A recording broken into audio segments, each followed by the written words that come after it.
practices that you've seen in the movements and grounding them, or just asking questions of each other about, oh, where did this come from? Does this have historical precedent? You know, is light check brand new? Well, actually, no, but we sometimes think it is.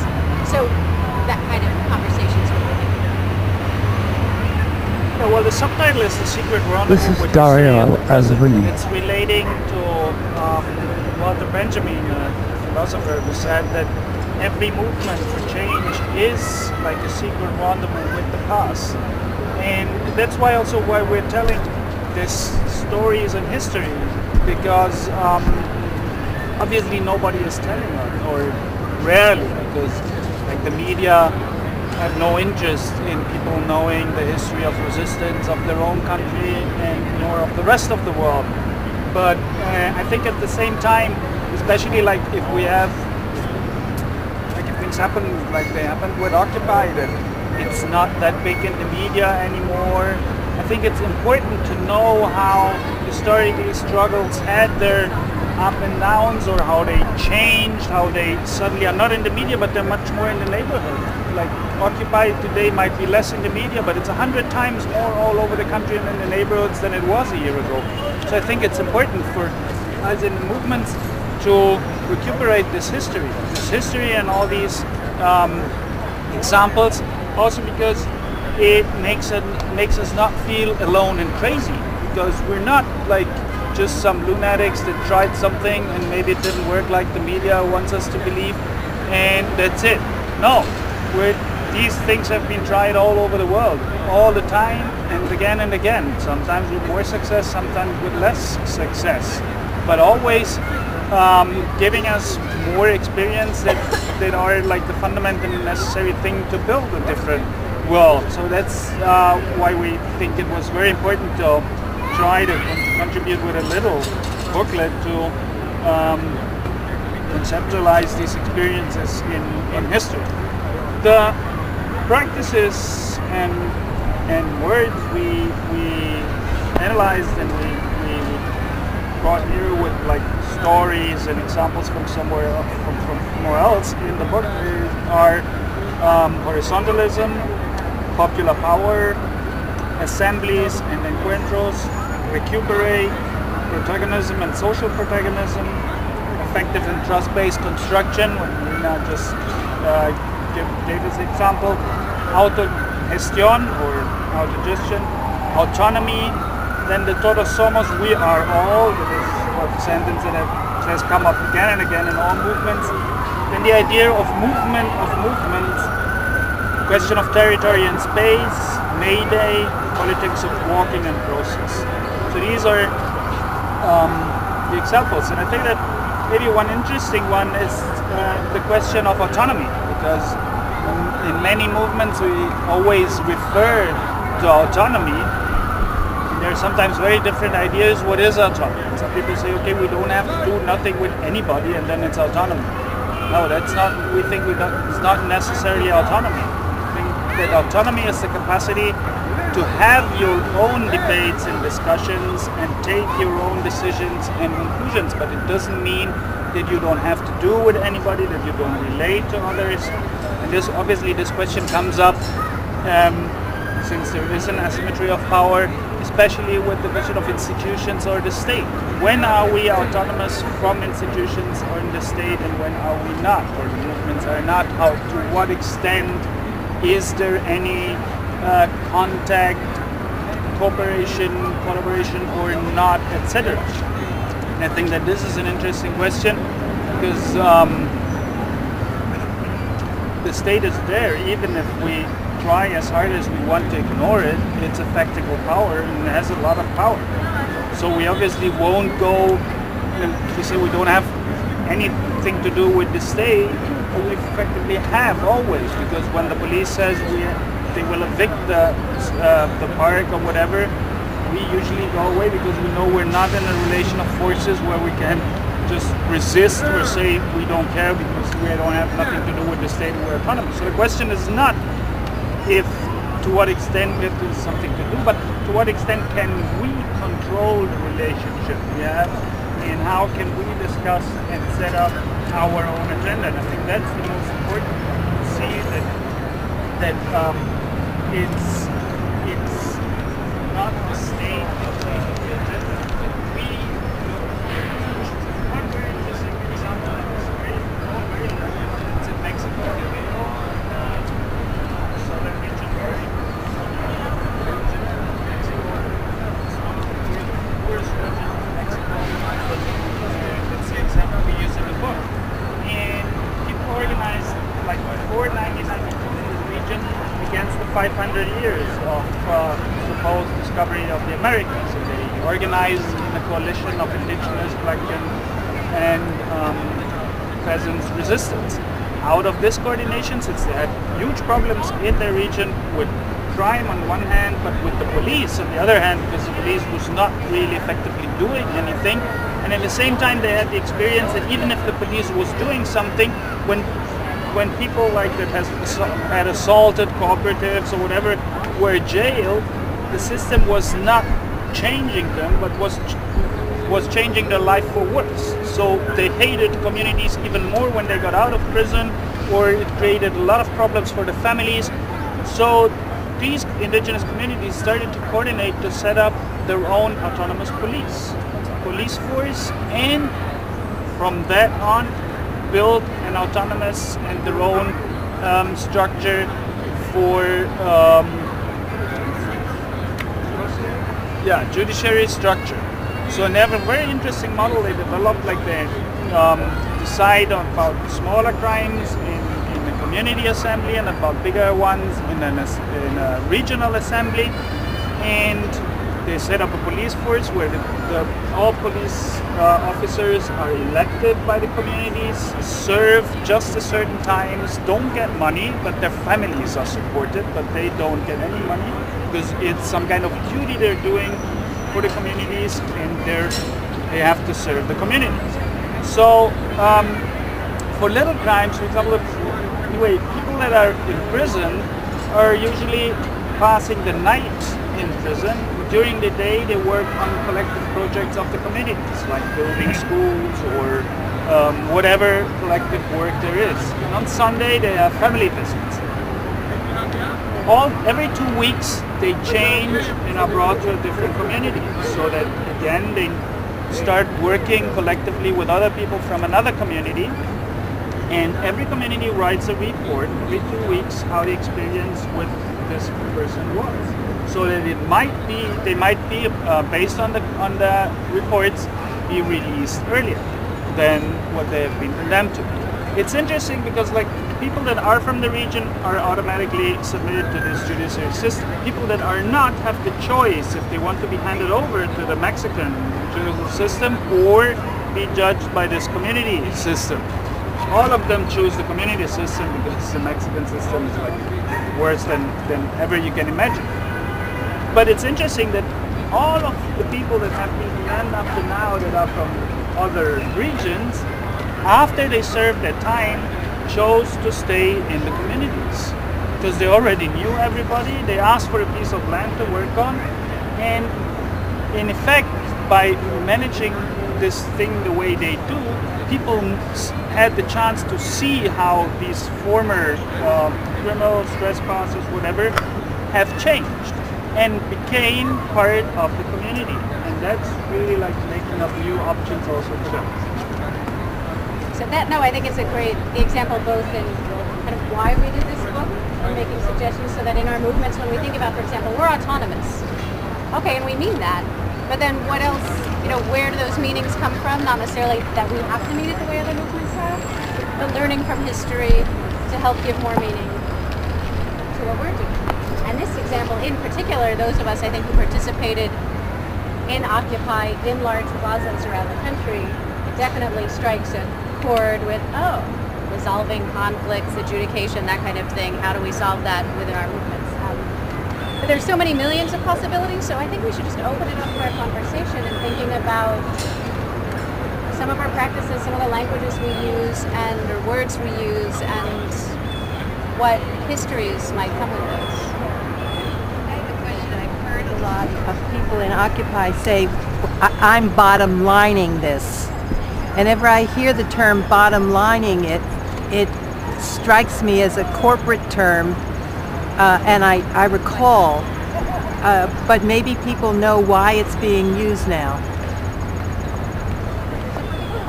Self-facilitating, so people should raise their hand, and the last person to speak call upon other people.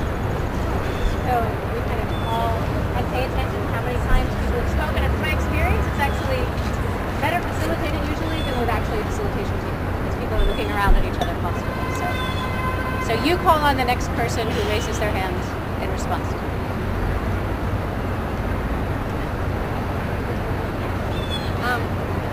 The reason I was given years ago for that, which I don't know where this came from, is that it's the language of you're taking the ground responsibility rather than get top up. Like you're in charge of the person that's in charge. Like bottom lining doesn't mean that you're, by using the word bottom, like something that's low, you kind of point out that you're not in power just because you're responsible for making sure something happens.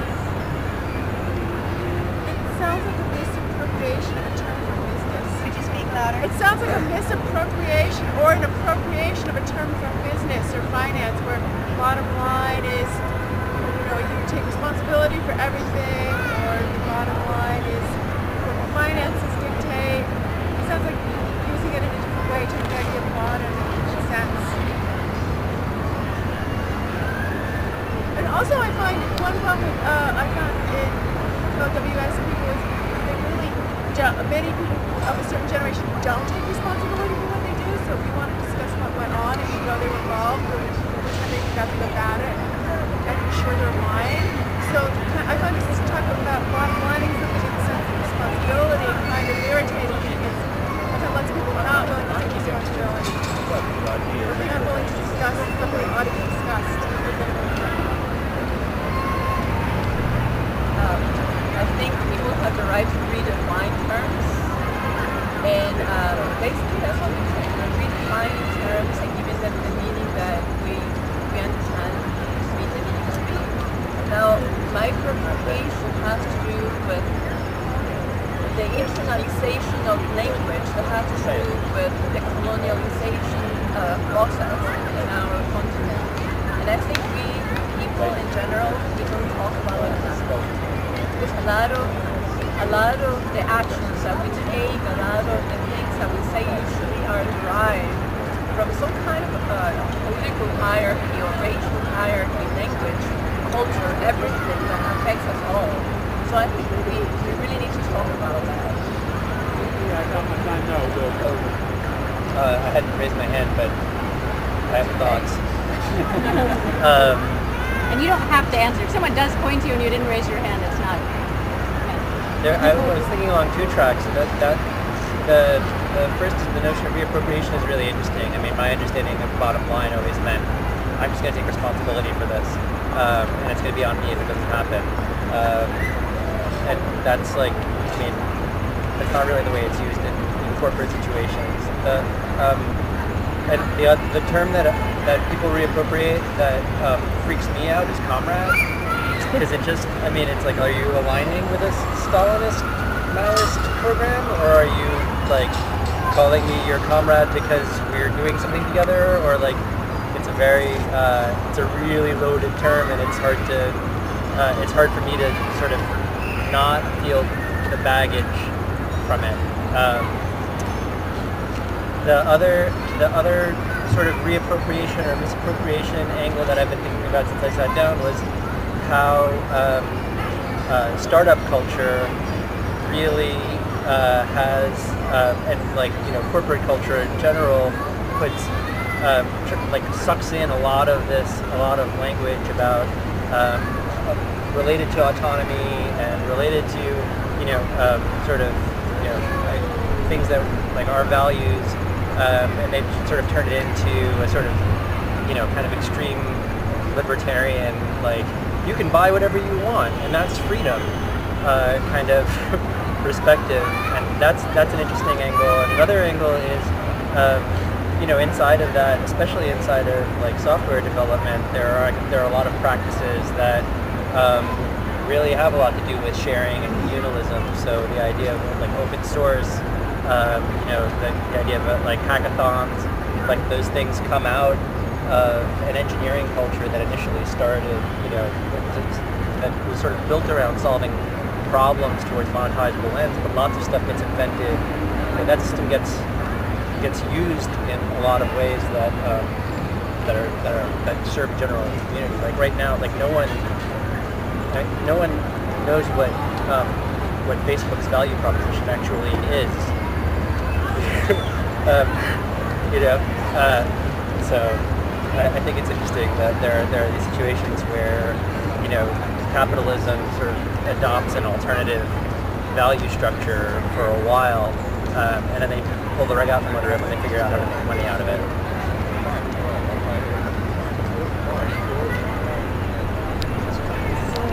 I'm excited to be part of this discussion and excited to read the book more closely. I'm really interested in what I've witnessed as an activist for a long time and in reading histories and things, how new language makes new things visible and possible. And how new language makes new things visible and possible and critical.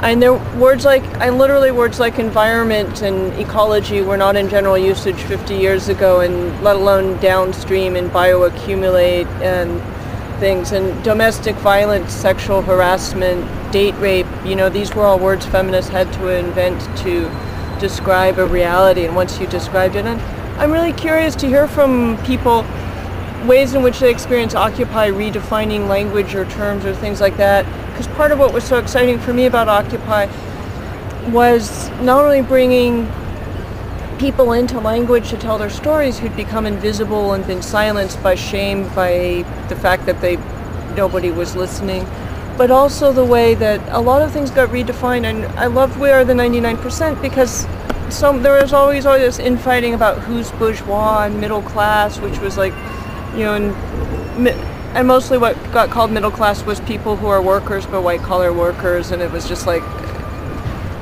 a colossal waste of time. And there was just so many I'd be curious to think with you all about ways in which Occupy changed language for you, or you were able to see things in a different way with these new frameworks and these new languages, and if it was language that was really changing for you. I hope I'm not running away with it.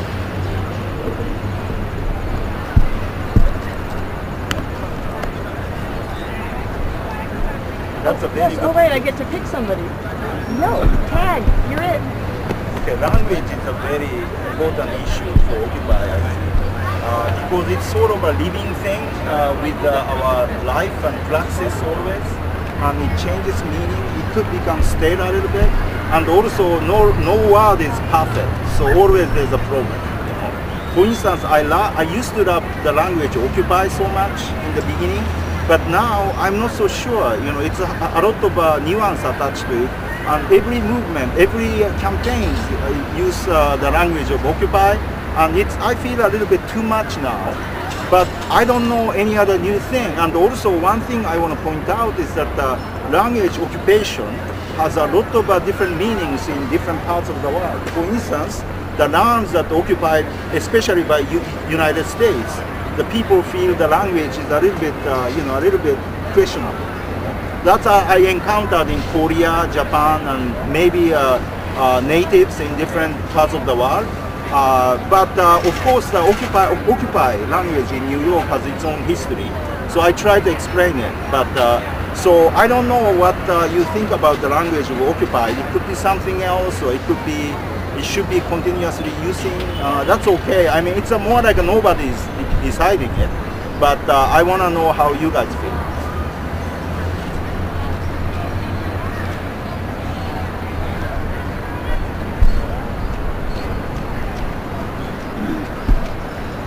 Yeah, I think it's something that we also wanted to show a bit with the book is that even if terms are the same, they don't mean necessarily the same thing in different places, or they don't mean the same practice.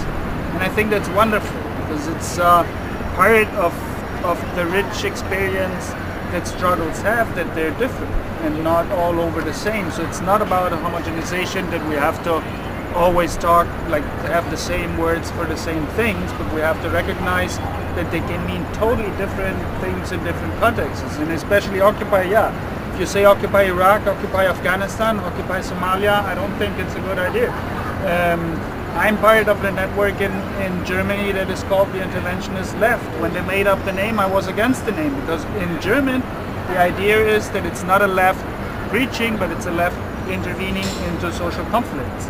But you go to Latin America and you say you're part of the Interventionist Left, and it's like, oh wow, thank you. It's like, so different words have totally different meanings in different contexts because we all have a different history, because we have a different situation. But at the same time, similar practices are created even if they're different, named in different ways. But it's obviously always in every context, in every language, a struggle about the words and the language. In France, there is even, for example, a government commission inventing new French words, so they don't have to use the English or Anglicisms or whatever. If you look at politics, they try always like to not to use certain words. You won't be, probably Romney or others will never talk about firing workers. They will set them off, or freedom, or whatever. So we see there is a constant struggle about language, and it's, I think in this sense, like Rebecca said, and I agree perfectly, it's like this 99% was a marvelous thing, a wonderful thing to use and to invent, because it makes once again very clear what the difference between the people is. There are people living off other people and the ones that have to work and or whatever to do their living. And that's, I think, back to really wonderful analysis. I'd like to take a word which is loaded, communism, because people think, Stalinist Russia and such like that. But I mean, you go back to the idea of community and communalism, you go back to the Paris Commune, which was a community which tried to start a new life, an autonomous community within France and within Paris. And it was, of course, in its relation to the state, was ruthlessly destroyed. 30,000 people were killed by the French forces and the right-wing government. So I think certain words, in terms of appropriate, you're a communist, but it can be appropriated back that you're a communalist or you're a communist, small scene in trying to build communities. And I think it's good that words that have been really fucked over are taken back and redefined by people. I think this is very powerful and very important that you take back, you want to take back, let's say the people want to take back the words that have been given appropriate by the 1% or whoever they are. And I think it's powerful to take back and then use the words in the way you want and redefine them and give them power. Words used through actions and such become very, very powerful. That's why in totalitarian societies, writers and speakers are sent to the Gulag or Siberia, put in prison, because people in power are very afraid of words, or like the corporate world, they appropriate them and tame them and use them for their own. But words are very dangerous, or to people in power. Can I just tack? Yeah, go ahead. No, go. I'll go after you. That's fine. Who wants to share? Did you have your hand up too? All right. And then you'll go straight. All right, go ahead. A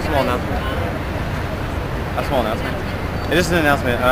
For people that were looking for the Understanding Propaganda Role in Structural Violence class, the instructor didn't show, but I will be leading that class over here, right in the M section. Thank you. Can you point out the really nice things, the statue there? Yes. Oh, wow. Oh, yeah.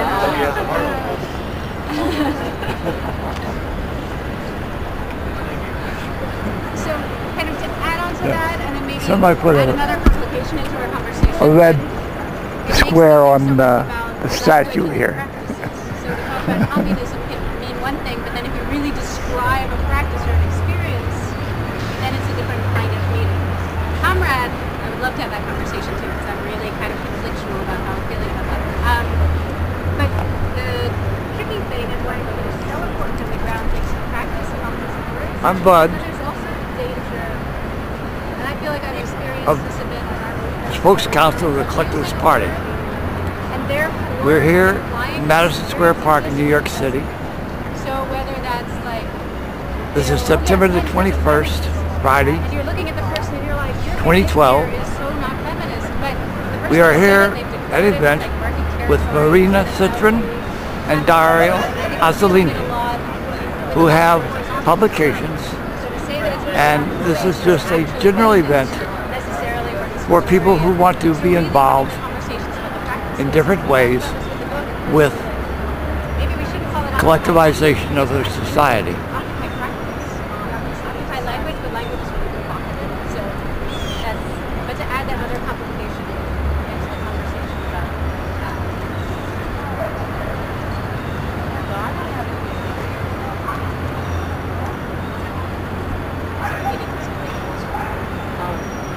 Now to add on to what you said, I think that there are two different streams.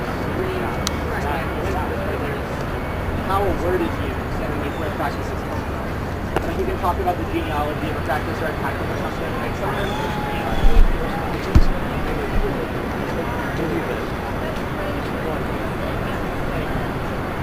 I think that seems like a really important thing to pay attention to, and I think that like focusing intensely on a word can be really distracting because words get reappropriated because we see advertisements now that are about selling to the 99%, for example, right? Like this powerful idea or idea that has currency is something that everyone can take it up if they want to. And it seems like paying attention to how you do these things kind of protects a little bit, or doesn't, makes it easier to not get like distracted about pulling over a word because they do change, right? They're reused it. And I think that they're more flexible to how people do things. Stakes aren't the same in tracing this.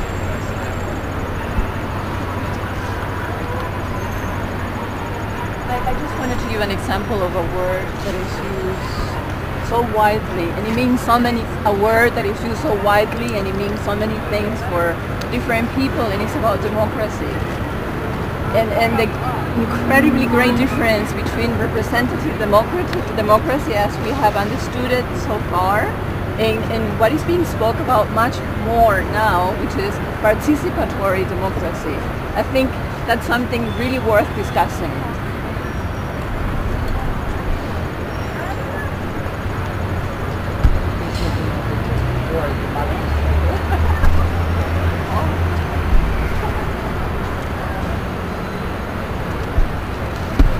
I think in that respect, the language, I'm going back to the word occupy, but I think it was a very interesting moment that is shifting the meaning, because originally I think it was meant as physical occupation. I think in the context of New York, there was a new school occupation a few years before, and after the context of squatting movement sort of disappearing. Occupy means more like a quick and flexible way of taking over the space. But in the beginning, it was so important that we had this physical space, because at least different groups can gather there and share something, share feelings, the same moments. So we go back there. But then, conceptually, it's shifting, and many more usages are sort of attached to it now. So I think it may be interesting to, like you just said, occupy language really means occupy a praxis.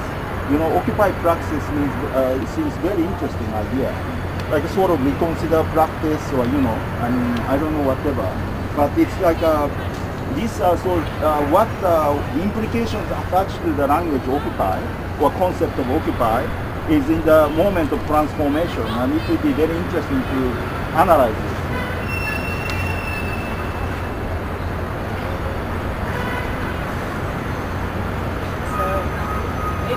Interesting. I would love to do a whole book like this. It's just definitions of occupy because it means so many things. What I loved about the word is it described a completely different kind of political action, which is that you don't show up for a day and then go home before anything changes. It's just, the sort of fidelity, the patience, the steadfastness of staying for 2 months. In some places like Hong Kong, staying for almost a year. There's such a different model for activism, and it created all the space for dialogue and practice and fun. But I spent time at Occupy Oakland, where some Native people said to us, occupy is a colonizing word, and it was actually bad history. That word was never used in colonizing North America, but my aunt had dishes that say occupied Japan on them, made in occupied Japan. And it was just interesting because I also felt like that, lost my job, found in occupation. There were so many different meanings, and it's really interesting as a verb that means like espera in Spanish, this sense of being present on, this kind of steadfast presence that I don't think exists in a lot of existing archetypal language in the same way. So in Oakland I was really anxious that it not be thrown out, but it was really worth having the discussion about all the things it could mean and what it means to different people. And I think that's, I would love to see what you've done, and maybe we should do the Occupy glossary as a broadside or something. Oh, sorry, I keep forgetting the tag. Tag, you're it. I don't know if you sort of skirted around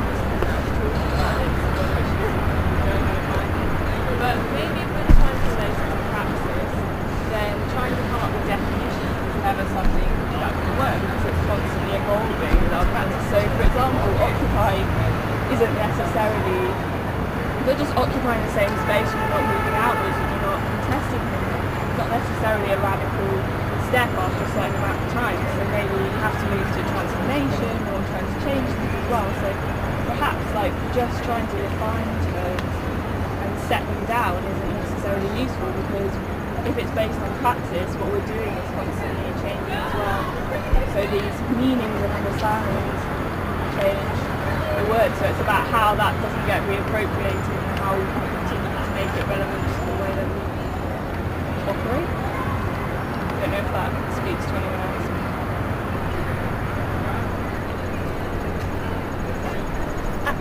I've been liking the word commons more than occupation, because I think that you can think about restoring or creating a commons that has with it a sensibility about having a sense of the common good and of preserving what's precious.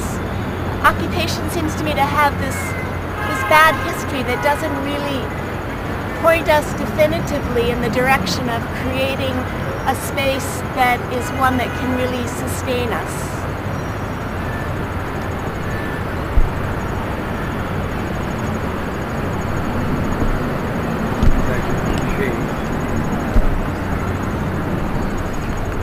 Like people are saying, it's important not to get too attached to this one word, because it's familiar, you've been using it for a while, but it may not be the best word, it's important to listen to indigenous people who say that this is a colonialist word, and this is a problematic term. Besides that, it's all military history and everything. And so, like we're saying about practice, I think we can be more attached to the idea than the word that we're using to represent it. The idea of the practice of what we're doing. That can create more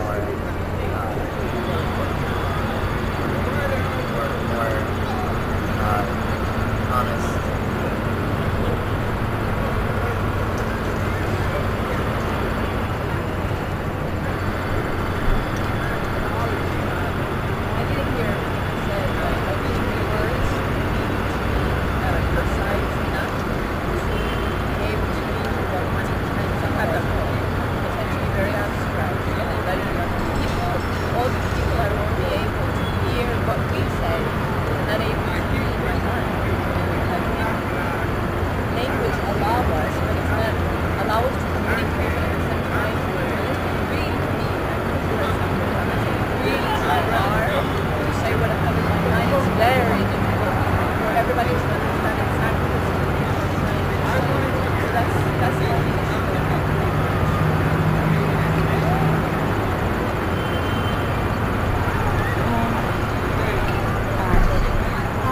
My thoughts about words and their relation to occupy.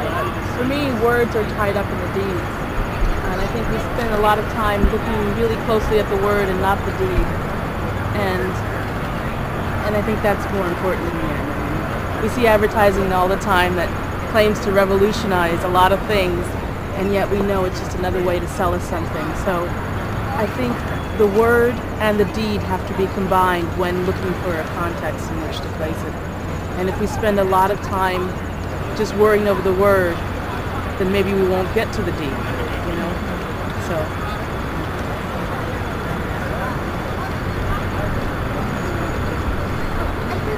What I think is that I think we have to struggle the distinction between the words and the practice.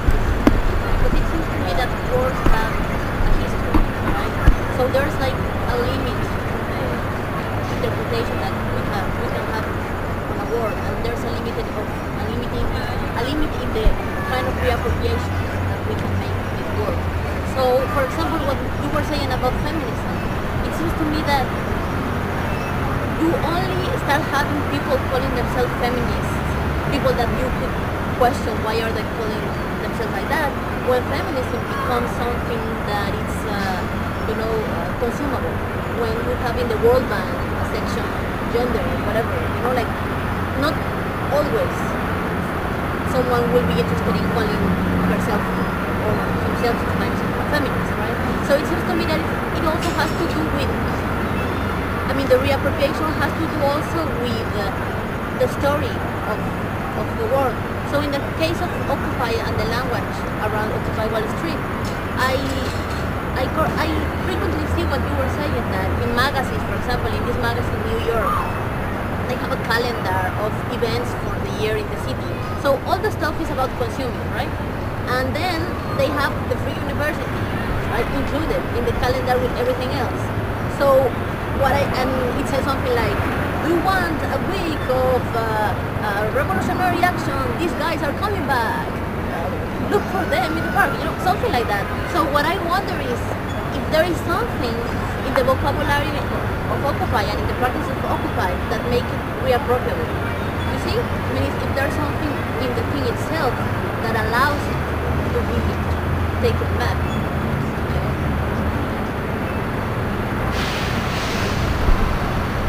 The problem that any whatever emancipatory, liberatory, leftist movement has had all the times ever is that either you win or you co-opt it in your practices and words and everything by capitalism.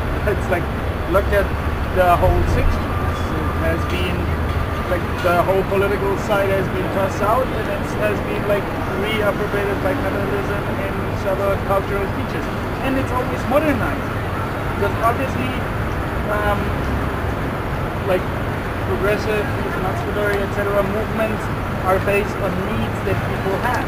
So capitalism always sucks out a part of the needs, transforms them into a consumable good, and tosses them out again, trying to satisfy and keep down people again.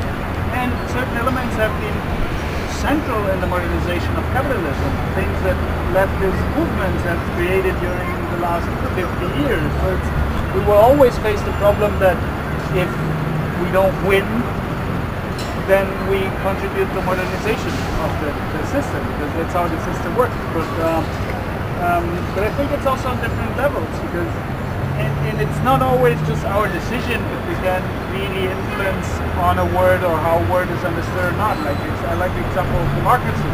It's obviously meeting a need of people to say this is not democracy, because we see that like the refusal of taking liberal democracy as democracy is not a phenomenon that is just here. It has been like all over the last 20 years in Latin America. It popped up in Spain, in Greece, in Portugal. It's coming up everywhere. So obviously there's not just a question about a struggle about a word, but it's also based on the experience of people that liberal democracy is not democratic and that they're selling us the wrong product or whatever. And you see how people create democratic practices in these movements all over. They might be slightly different mechanisms, because different cultures, different experiences, different ways of communication, but it's always trying to have kinds of participatory, direct, or whatever democracy. And I think that's, for example, a very important struggle to make understand we're not dumb. democracy is where people are, not somewhere else. And if your decisions are not where the people are, it's not a democracy. I think that's a very important stress. I'm going to just tag on to that for a minute. We're also working on a project about democracy, so we've been traveling around the world interviewing people in the different movements and using this framework. So it's like, yay, you asked the question we want to talk about.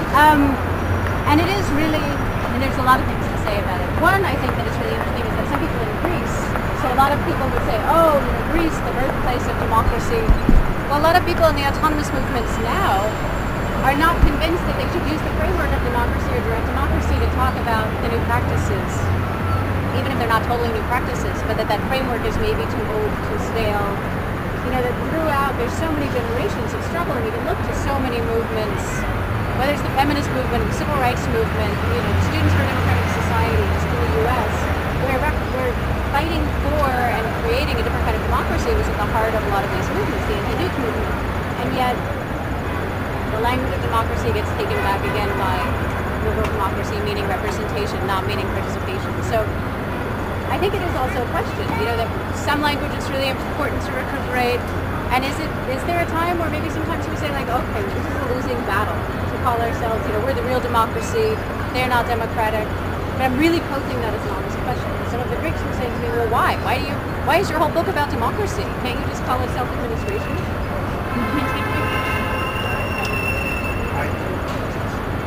Someone, I think you referred to the story. The story is defined by the people in power and the administrators. And how do you take back the story?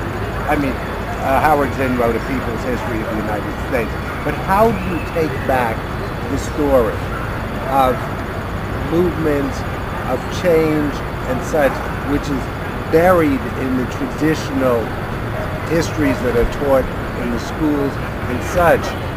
How do you take it back? How do you appropriate it? And how do you make the stories change the narrative? A radical break to change the narrative. One of my favorite quotes is by the French philosopher who wrote the dictionary Diderot. He says, history is a pack of tricks that is played on the dead. And people in power write the history. The people, the 1% or whoever they are. And how do you reappropriate history to use it to learn, to change your terms and to change your practice and everything else? That's my question. All right. So much for my comrade.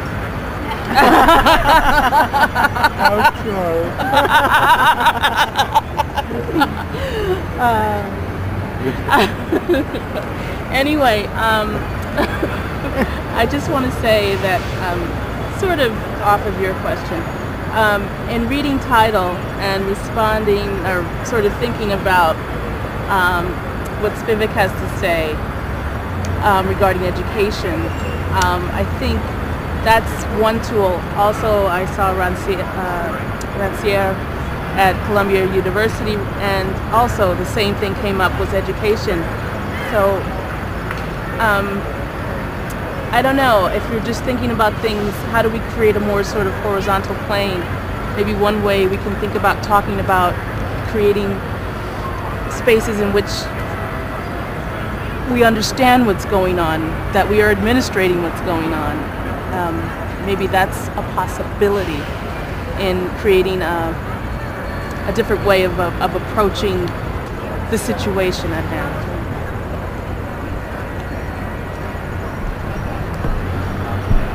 Yeah, I just wanted to add to that idea also. I mean, that maybe the struggle over meaning, that's one thing, but I think also if in conversations like this or in classrooms and so forth and other spaces, just to be able to take a word like democracy and pose it as a problem and as a question, as opposed to, you know, a thing that has one meaning or another meaning.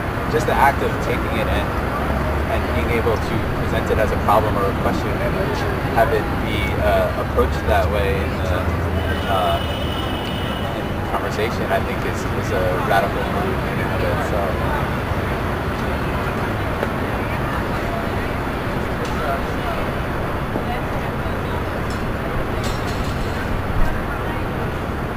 I would like to give an optimistic view because there's this feeling that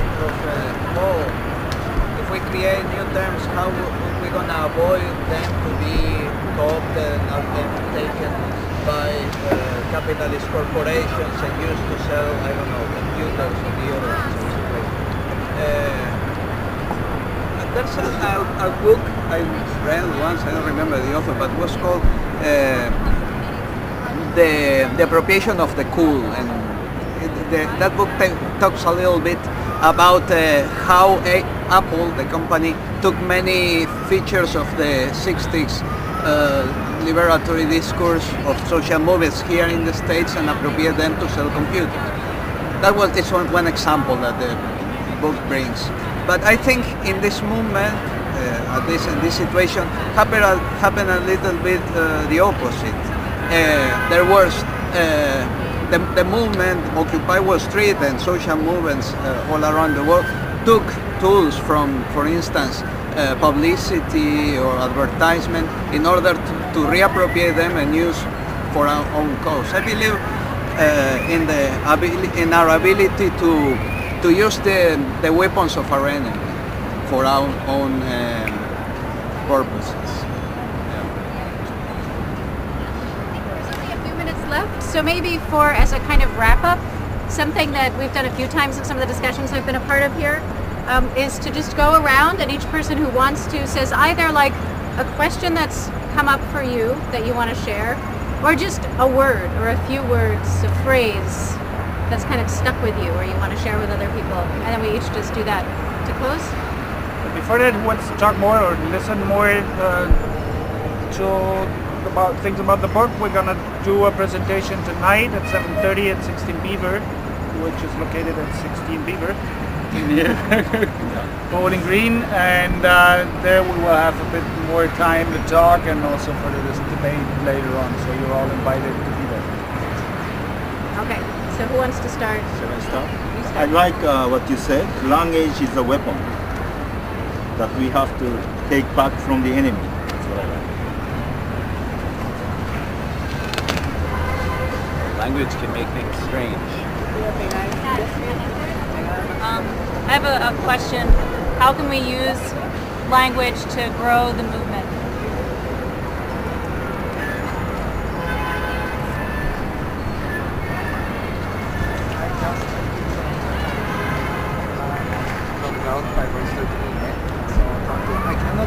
I'm not following more discussions, no comments. Hashtag. Me? That right wing biggest time.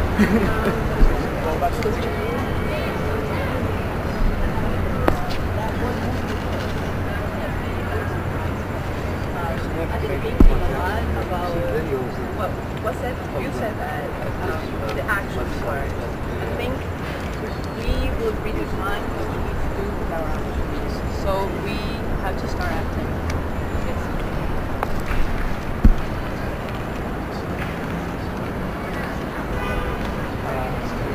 Words versus deeds. How do we translate our language into? I guess occupatio should be a rhetorical trope of anticipation. I like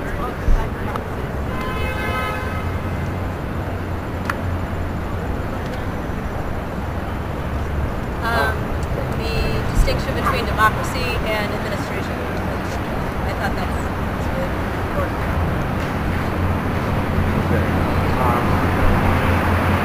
Words as weapons to in the struggle to make things happen.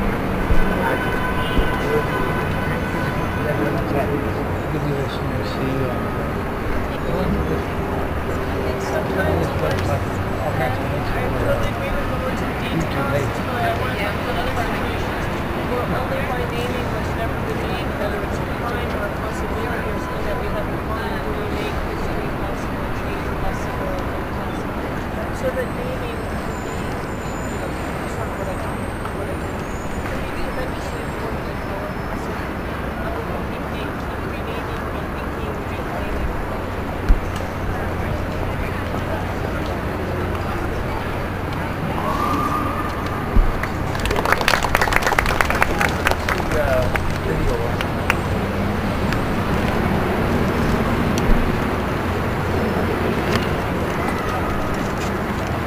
Where's M? You know that? Where's M?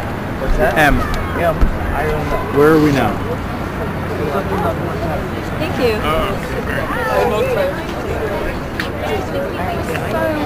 Did I give you some information? There's a little WhatsApp in here. You can go in here and you can have links to see videos like this. Thank you. Somebody's pen. We're here at Liberty Plaza. No, we're not at Liberty Plaza. So we used to be at Liberty Plaza. We're here at Madison Square Park in New York City. It's at like 5th Avenue and 23rd Street and where Broadway and 5th Avenue cross each other at 23rd Street. We just had finished an event with Marina Sitrin and Mario Azzellini. And you can see, yes, the Civil War statue with a red square attached to its lapel.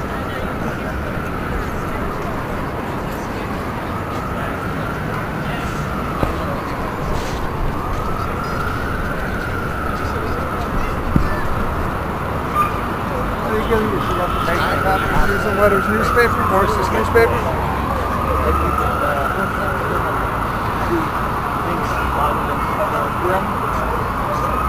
And